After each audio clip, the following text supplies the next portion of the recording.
twebaza Mukama Katonda ekirabo eky'obulamu kyatuwadde okulaba nga tutuusiza nga bwe tuli tukyali balamu era tulina okwongera okumugulumiza ekitiibwa kye kibeere ky'amaanyi nnyo.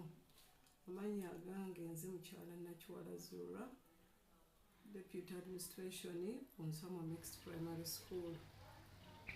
Tweyongera okwebaza Mukama ekirabo eky'obulamu kyatuwadde. Tutandika lw'ettaamu terubadde lwangu naye twebaza abazadde abo abasobodde okujja okutubeererawo ne bakomyawo abaana okujja okusoma.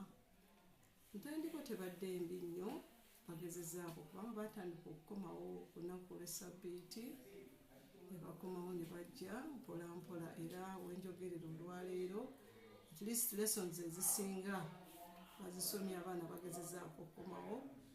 Era nebazanya abazadde mweyongere, Mukama abagabirire, tulabe nga buli muntu, buli muzadde asobola okuweerera omwana we, asobola okumutwala ku ssomero. Embeera y'ebyenfuna yo manyi si nnungi, gye tubadde mu kalulu tekabadde kangu, naye ng'embeera yo si nnungi. Ebyo ebisale byo biri waggulu olw'embeera, ebyokulya ebyo nabyo omuwendo guli waggulu, kubanga osinzira kati osanga kilo y'ebijanjaalo first class egigula ku 14,500 awamu 5, kilo ya kawunga eyo 3,000. Ate oteebereza ffe ab'ebisulo abaana balya first class, tugita first class eya kawunga, kati ne weesanga nti emiwendo nagyo giri waggulu nnyo. Naye nga tusaba Mukama era atuwaniridde, ayongere okulaba nga atuwanirira nga tugabirira. Tusabe gavumenti naddala ffe ab'amasomero ga bwannannyini erabe nga naffe ekola ki, esobola otukwatirako mu mbeera ebyo ebyobufuna ki, olabe nga emiwendo bagikakkanya olw'embeera eyo eriwo. Mbeera nnene nnyo, emisolo giri waggulu naddala era ffe amasomero ga bwannannyini, ate ng'era emirimu ogenda okulaba aga gavumenti naffe awanyi tuweereza kintu kyekimu kubanga tuweereza baana ba ggwanga, tusomesa baana baki, baana ba ggwanga.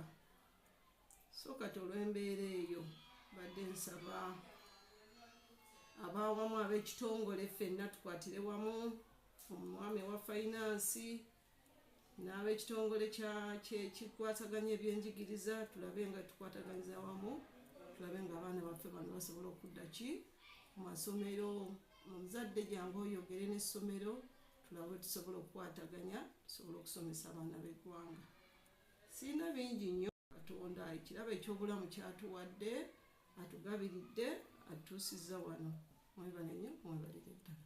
Tusooka ne tuba tunula, tuba wamu ennaku nga 2-3, kati batandise ku lunaku Lwakubiri, kati tuba wamu kati olw'Omukaaga tubatuuza. Oba omaze okulaba empisa za buli mwana, n'osooka n'oddayo n'obasomera amateeka agabafuga wano, n'amateeka ge bakola ki, ge babaddemu awaka, nobaga kati wano ozze ku ssomero n'obabuulirira.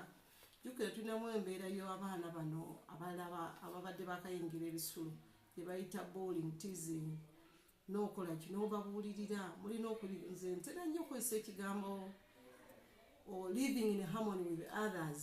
Mulina okuyiga okubeera awamu nga temuli kulwana, temuli mukola kutya. N'ensonga ey'eddiini, okufuba ennyo abazadde nga tuweerera abaana mu masomero agalimu eddiini. Omwana atasomye eddiini, omwana tafugika era omwana takola kitagambwako, naye tufube nnyo tulabe nga abantu basomesa ki eddiini, ng'otwala omwana mu masomero agalimu eddiini. Kyekigamba nti oba oyingidde ku geeti awo tugaba visitors card, oba tukubuuza ensonga tugaba visitors card, buli muzadde ojja ne kikwatako. Era oba tosobola, kuba nze ntudde mu baana nfuba nnyo, oli nampita owa security n'agamba ono kabe ne director, waba tamumanyi omwana oba omuzadde azze omukyekingako, asooka kumpita omuyita otya, ne tusobola okukwatagana ne tukola ki, nesobola okuwa omwana. Naye ng'abaana ekikomerawo ekiri kiwanvu bulungi, abaana tubakuuma bulungi. N'abasirikale we bali, tulina abasirikale 4 bakola mu shifts, 2 bakola emisana, 2 ne bakola ki ekiro. Bwe kityo bwe kiri.